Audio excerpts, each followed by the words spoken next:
Olá, estamos de volta aqui no nosso podcast, o podcast do DP Results, da comunidade DP Fora da Caixa. Então vocês já conhecem, José Zago, estou conduzindo mais esse episódio aqui e agora eu estou com a doutora Juneir, que muita gente já conhece aí, né, doutora? Então estou trazendo a doutora Juneir aqui para falar um pouco sobre a transformação digital no departamento pessoal. E doutora, apresente-se, fale um pouco sobre você que a gente logo em seguida entra nesse tema. Boa tarde a todos.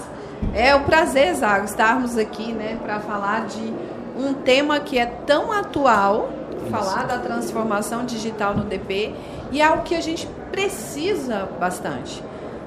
Eu sou a Juneir, sou advogada, atuo como advogada, tenho uma empresa de BPO de folha, né? Porque não adianta falar para o DP sem saber a prática. Exatamente. Então, trazer só ali a teoria ficaria muito vazio.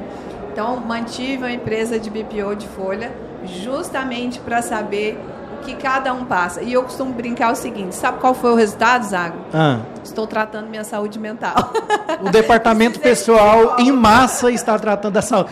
E nós estamos aproveitando um assunto que a gente falou agora cedo, a NR1, os riscos psicossociais, e o departamento pessoal também está nesse questionário, nas avaliações, e a gente vai conseguir sair dessa, né, doutora? Com certeza. Mas é algo muito interessante, assim, esse tema e ao próprio departamento pessoal. Eu brinco, gente, mas eu gosto. Eu acho super interessante o trabalhar com pessoas, né?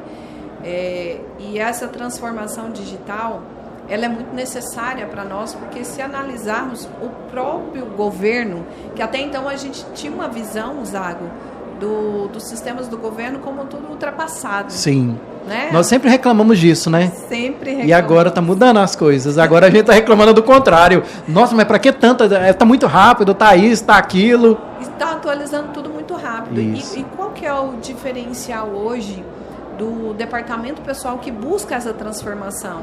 Hoje ele tem um tempo maior, não estou dizendo que tem tempo sobrando, porque isso não existe no departamento pessoal. Mas, em contrapartida, é o que eu sempre falo, ter ferramentas que trabalham por você enquanto você busca estudar a legislação trabalhista. Porque não adianta eu ter o melhor sistema, não adianta eu ter a melhor ferramenta se eu não tenho conhecimento, principalmente conhecimento técnico. Isso. Então, eu vou ter ali uma Lamborghini que eu não vou saber nem ligar. Justamente. Agora, não tem as instruções nem para ligar. Exatamente. Vou procurar a chave, já não é chave. E o que eu sempre falo, exatamente. Cadê a chave? Eu estou procurando e na realidade é só um botão, né? E na realidade não é que o DP vai só apertar botão. Mas o que eu sempre digo é... Qual botão apertar? Exatamente. Como apertar? Por que esse botão faz isso e para que serve? E aí tudo existe uma lógica. Eu gostei dessa analogia porque eu vou pensar o seguinte, como eu vou saber se o carro precisa de manutenção se eu não sei o funcionamento dele? Como eu sei se o sistema calculou certo se eu não sei como calcula? E eu vou dar um exemplo. Nós tivemos que pegar um carro do seguro por uns 30 dias até que o nosso fosse liberado. E em determinado momento eu fui ligar e era um carro até simples, mas tinha algumas tecnologias nele, né? E quando eu fui ligar, não ligava. Eu falei, não gostei desse carro, esse carro eu já liguei pro seguro, falei que o carro estava com algum problema. Até que eu percebi, por algum momento ali, eu percebi que eu precisava apertar um outro botão, né? Apertar para poder funcionar. Então, às vezes você tá com uma ferramenta que funciona, mas não sabe utilizar. Isso é importante. E aí, o que eu sempre falo, Zago, é o seguinte. Hoje, buscam-se muitas ferramentas e pouco conhecimento. E isso é um risco. Porque às vezes você vai estar com investimento de ferramentas boas. Um investimento pesado. Exatamente. Mas não sabe aplicar na prática ali. O que eu vou fazer? E agora? Para que serve isso daqui? Então, eu preciso realmente buscar esse conhecimento, atrelar as excelentes ferramentas que existem no mercado com aquilo que hoje eu estou agregando. Então, por que transformação digital? E até você falou assim, o governo está indo muito rápido, né? E realmente está indo muito rápido. É justamente eu tenho a ferramenta para eu poder ter tempo e exige agora muito mais treinamentos. Isso. Eu sempre falo o seguinte, assim como melhorou todas as ferramentas, principalmente do governo, nós fomos um pouco mais exigidos no sentido de conhecimento, a nossa parte intelectual em relação ao conhecimento da legislação, quando eu vou aplicar, o que eu devo aplicar. Perfeito. Doutora, e assim, tem muitos jovens entrando no departamento pessoal, tem muitas pessoas igual eu aí, sou de 2005, já estou há bastante tempo, pode ser considerado ou não velhos de DP, antigos do departamento pessoal. Algumas pessoas têm resistência a transformar o departamento pessoal, sair daquela papelada. Hoje a gente, ainda, a maioria dos locais onde a gente pensa em departamento pessoal, pensa em uma mesa cheia de papéis, né? Então, como que eu posso vencer essa barreira desses profissionais que ainda são resistentes a digitalizar o departamento pessoal, a informatizar o departamento pessoal como um todo? A gente tem a informatização da folha, mas tem vários outros N fatores, assinaturas eletrônicas, admissão digital, olerites por meio de forma digital, homologação digital, contratos digitalmente assinados, eletronicamente, e muita gente ainda é muito... não pode. Aí quando você pergunta por que não pode, não sabe falar o porquê que não pode, porque sempre foi assim. Como vencer essas barreiras desses profissionais? Bom, o primeiro ponto dessa questão de... eu peguei assim, continua. É a síndrome de Gabriela, Isso. né? Na realidade, conscientizar o trabalhador de que às vezes tem muitas pessoas, Zago, que quer manter isso na mão com receio de perder o seu emprego. Uhum. E aí, o que seria importante, como que nós podemos fazer para romper essa barreira, é mostrar para eles que, ainda que venham ferramentas excelentes, precisa ainda de mão de obra, só que de mão de obra qualificada. E, infelizmente, algumas pessoas que eu converso, até quando eu falo de ferramentas ágeis, as pessoas falam assim, Juninho, mas dessa forma que você está falando, eu vou ser substituído no meu departamento pessoal. E aí eu disse para eles, não, muito pelo contrário, você vai conseguir ser mais estratégico, porque hoje fala muito de departamento pessoal estratégico, aplicando apenas ferramentas. Isso. Mas eu levo a estratégia além disso. Por quê? Eu tenho que mostrar para o meu cliente, porque hoje o seu cliente, a primeira coisa que ele vai te perguntar, Zago, como eu posso reduzir os custos na folha de pagamento? Só que se eu estou envolvido em uma ferramenta extremamente manual... Eu estou no redemoinho, né? Exatamente. E como que eu vou ter tempo para buscar estratégias para levar para o meu cliente o que há de novo, o que ele pode fazer para reduzir um custo na folha de pagamento? Estudar a logística do meu cliente. E às vezes as pessoas acham que, 30 dias dentro de uma organização, ele já conhece a empresa como um todo para poder apresentar uma estratégia. E não funciona dessa forma. Tem clientes meus que, pelo porte dele, tem 6 meses que a gente está ali estudando para poder, agora que a gente vai ter dados suficientes para implementar estratégias lá. Então, o departamento pessoal estratégico não é só sobre ferramentas, mas sobre soluções que você vai apresentar para eles. E é essa visão que a gente precisa mostrar. Quando você pega, principalmente os novos, assim, na área, eles querem uma mudança muito rápida, né? Que é resultado, na verdade, rápido. São resultados rápidos, né? Exato. Não pensa no médio e longo prazo, quer para amanhã. Quer entrar agora já com... Eu vou implantar uma ferramenta agora e já quero que ela funcione. E assim, há uma maturação, leva um tempo, precisa voltar, precisa melhorar. E aí nós temos esse lado dos jovens, nós temos os lados das resistências. Não vai funcionar, vou ter medo de ocupar meu trabalho. Eu penso diferente um pouco, eu penso que a tecnologia vai ajudar a você não perder o seu emprego. Por quê? Vai chegar em um momento que vai surgir tantas outras oportunidades de trabalho dentro do departamento pessoal que você vai executar, que você não vai ter tempo mais. Você vai ficar sobrecarregado e aí quem domina a tecnologia vai ocupar o lugar. Aí olha o problema, que eu estava achando que a tecnologia ia tomar o meu lugar. Fala tecnologia, fala IA, em geral, ia tomar meu lugar. Na verdade, quem dominar esses processos vai conseguir sair na frente. Então, é um pensamento antigo, né? Um pensamento que não se sustenta mais. E essa pessoa que tem essa visão, Zago, ela tem uma visão... E aí você pode observar que essas pessoas estão sempre apagando incêndios. E aí a pessoa que apaga incêndio, ela não consegue plantar. Não. Por quê? Eu estou sempre jogando água. Que momento que eu vou preparar o solo para poder plantar e realmente colher? Ela não vai ter tempo, né? Isso eu não estou falando do agro, eu estou falando realmente da profissão. Por quê? Tem uma imagem que eu sempre coloco nas minhas apresentações e eu mantive para todos os cursos meus. Por quê? Ela é bem interessante, são 3 pessoas nessa imagem, uma carregando um pedaço da caixa, o outro segurando o outro pedaço e o outro oferecendo uma roda para poder melhorar os processos. E aí fala assim, vamos melhorar esses processos colocando roda?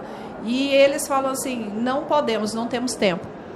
Talvez se tivesse colocado essas rodas, ficaria muito mais leve, né? Sim. E aí o que eu digo é isso. Sobraria mais tempo. Sobraria mais tempo. Para pensar no estratégico. Pensar no estratégico. Então, quando fala-se de departamento pessoal estratégico, tem muitos que falam só sobre ferramentas, mas não é sobre ferramenta. São soluções que você traz, você fala assim, você vai chegar para mim e falar assim, doutora, eu percebo aqui que eu estou com essa situação, porque às vezes você sabe que qualquer um dos caminhos do seu cliente poderá ser autuado. Mas aí eu vou ter que calcular qual é o meu menor risco.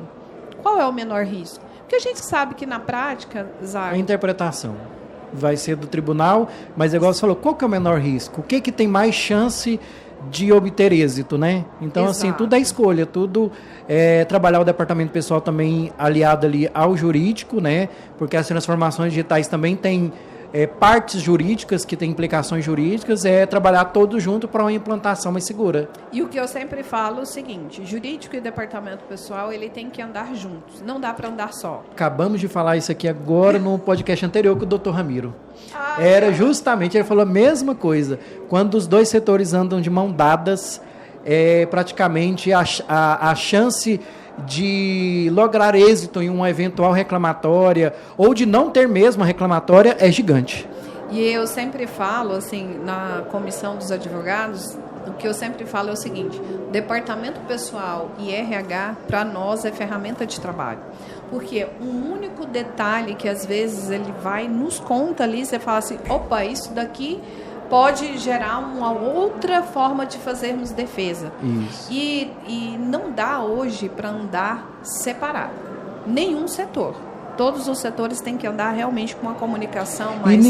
E nenhum dos setores como a gente fala, absoluto. Não é a palavra final de um. Eu dei um exemplo do Dr. Ramiro aqui, quando eu comecei lá. Isso já era na metade da minha experiência de departamento pessoal, ali 2012, 13, eu ingressei numa empresa onde o jurídico teve uma justa causa. Aí, na época, não tinha carteira de trabalho digital ainda. O jurídico entregou a carteira e falou assim, pode anotar a data de saída e o motivo da saída. Justa causa, o jurídico pediu para eu anotar numa carteira. Eu falei assim, eu não anoto, porque esse aqui não pode. Ah, mas pode. Eu falei, não, então fica, você anota e você assina. A minha assinatura na data e na saída lá no campo do contrato de trabalho, a minha você vai ter, mas a minha na observações falando porque ele saiu, você tem certeza absoluta que você não vai ter. No final das contas, ninguém assinou, porque sabe que não é... Aí, assim, se o DP não tivesse, eu não tivesse batido na tecla e falado que não pode, poderia cair depois um problema sobre o próprio departamento pessoal e sobre a minha pessoa. Por quê?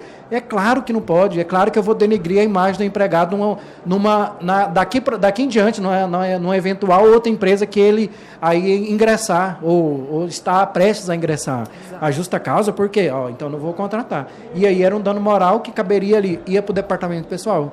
Então ninguém, e ao contrário também, teve situações onde eu estava achando que estava fazendo correto, o jurídico não, segue por essa linha. E eu vou seguir quem me defende. Exato.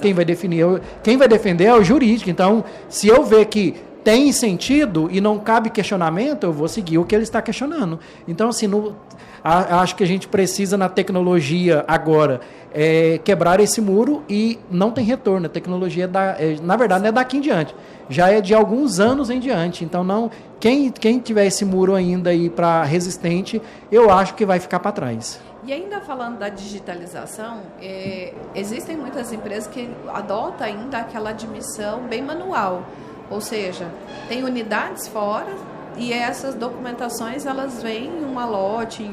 Sim. E aí atrasa o processo de admissão. Hoje Hoje tem ferramentas aí no mercado que faz admissão tudo online. Ela chega um link para você como candidato. Subir os documentos. Só sobe os documentos. A inteligência lê o documento para ver se é legível ou não. Exatamente. E aí, por que eu vou ficar preso em um papel onde eu vou ficar lá ticando? Será que está tudo aqui? Vou mandar lá para o DP, para o RH. Imagine uma empresa com 8 mil, 10 mil empregados fazendo um processo extremamente manual. Sim. Dessa forma. Então, a importância dessa digitalização junto ao e-social, por causa do e-social meio que forçou, né? Isso. Porque antes, na época de Cefip, dia 7 vinha tudo, né? Isso. Eu acho que o principal ponto dentro do departamento pessoal que o e-social assim, foi transformador foi a carteira de trabalho. Nossa, maravilhoso. Eu acho que a hora que o departamento pessoal parou de anotar, ele viu que aquilo ali não é uma coisa ruim, é uma coisa boa. Pensa aquela positivo, 300 carteiras de trabalho em cima da mesa para você fazer anotação um a um ou colar etiqueta.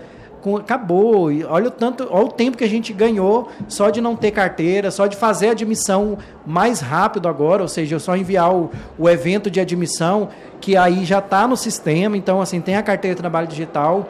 Então, assim, são compulsórias algumas tecnologias que não adianta eu querer ou não, vai ser compulsórias, e tem outras que ainda ela não é compulsória, são opcionais, mas que quem já está adotando e quem adotar e tirar essa resistência vai sair na frente. Com certeza. Como profissional, né? Isso, o profissional ele tem que olhar hoje essa evolução como ganho de tempo. Porque há um bom tempo atrás a gente falava muito isso, né? Tempo é o quê? Tempo é dinheiro. Dinheiro. E literalmente, hoje, Zago, quantas pessoas eu vejo aí ganhando dinheiro, eu faço assim, cara, ganha dinheiro literalmente porque soube aproveitar tempo para poder estar fazendo outro trabalho. Eu gosto muito de falar desse exemplo, porque eu estou aqui nesse evento o dia inteiro, aí tem pessoas que falam assim, nossa, Junei, mas como que você participa de tantos eventos e ainda consegue dar conta das suas atividades? E aí tem empresa, cliente nossa, que tem mais de 100 processos rodando nesse momento. Como que eu vou conseguir controlar? Você deve ter uma equipe de 30 pessoas para fazer isso. Eu tenho ferramentas. Eu tenho equipe que trabalha comigo, mas eu tenho ferramentas que qualquer movimentação que acontecer nos processos estão chegando para mim. Assim como na empresa de BPO de Folha, eu tenho, por exemplo, e eu achei o máximo esse mês, quando, na hora de descontar o crédito trabalhador, não tinha remuneração disponível, e aí descontamos parcial, e ele tem 3 empréstimos. Então, conseguimos descontar um só. Os outros eu não consegui. Exatamente. E do lado ali da parcela, ele tem um botãozinho de IA. Eu falei, opa, vamos testar? Gente, seja curioso, seja muito curioso. Isso. E então eu falei, eu vou testar. Eu falei, olha, trabalhador fulano de tal, não consegui descontar o valor total da parcela. Eu preciso que você crie um comunicado para eu enviar para o empregador. Aí veio, aguarde. Daí, ele vai criando. 30 segundos, criou uma cartinha para mim. Porque é um sofrimento, né? Porque eu vejo ali nos grupos, a gente percebe isso no grupo lá, principalmente no Rotinas de RH, o pessoal falando assim, cadê os modelos, né? Nós chegamos a fazer modelos fizemos aqui alguns modelos. Pessoal. E aí, a IA já fazendo isso dentro do seu sistema de folha de pagamento. Olha que bacana. Então, é algo muito, muito interessante e que já ganha um tempo ali. Porque imagina, Zago, eu tiro a relação de empregados, quem descontou, quem não descontou, agora eu vou lá, manual. Preencher dados do empregador, dados do empregado, número de contrato, que dificuldade. Eu fiz. E aí, vamos pegar aí um empréstimo que eu não consegui fazer de 100 empregados porque não tinha remuneração disponível e fazer uma cartinha para cada manualmente. É loucura. Terrível. Então, tá vendo como a digitalização, essa evolução no departamento pessoal, ela é bem positiva, mas desde que eu tenha uma mentalidade aberta para acompanhar tudo isso. Doutora, nas consultorias, nos treinamentos, qual que é, assim, na sua visão, pode ser perceptível, não precisa trazer números aí, mas na sua visão de responder dúvidas, receber confidências de alunos, qual que é o obstáculo hoje para essa digitalização no departamento pessoal? O que você vê que é o ponto que mais tem obstáculo? Às vezes não é a resistência da pessoa, mas é o empregador que está resistente a aderir a essa ferramenta ou aderir a essa tecnologia. Existem duas questões bem importantes. Uma delas que prevalece dentro do departamento pessoal é o medo. Você fala medo? É medo. Medo de perder o controle das informações, medo de, às vezes, perder ou extraviar e a outra pessoa ter acesso que não é interessada ao processo. E a questão da relação contabilidade, DP e empregador, ou DP e liderança, quando é empresa, é a comunicação. Como assim, Junei? Ninguém acredita quando eu falo que o empregador não sabe o que o departamento pessoal faz. E é incrível, não duvido. E eles falam assim, nossa, mas sabe? Eu falo, não, sabe qual é a visão que o empresário tem em relação ao departamento pessoal? Que ele é o emissor de contra-cheque. O cliente não sabe o que o DP faz. E eu sempre falo isso para os alunos. E aí eu falo assim, olha, você está aí com o material, acabamos de sair do curso, pega parte desse material, monta uma apresentação, leva para o seu cliente e faz uma apresentação mostrando o que é o seu trabalho. Quando eles fazem isso, eles percebem e falam assim, nossa, agora eu tenho uma facilidade para lidar com o meu cliente. Por quê? O cliente passou a respeitar mais, porque enquanto ele vê você... Começou a entender, né? Exato. Enquanto ele vê você como emissor de contra-cheques, o seu cliente vai te olhar e falar assim, isso aqui só manda imposto, só gera despesa, só isso. É igual alguns empresários têm visão do contador. Exatamente. Tá mandando boleto.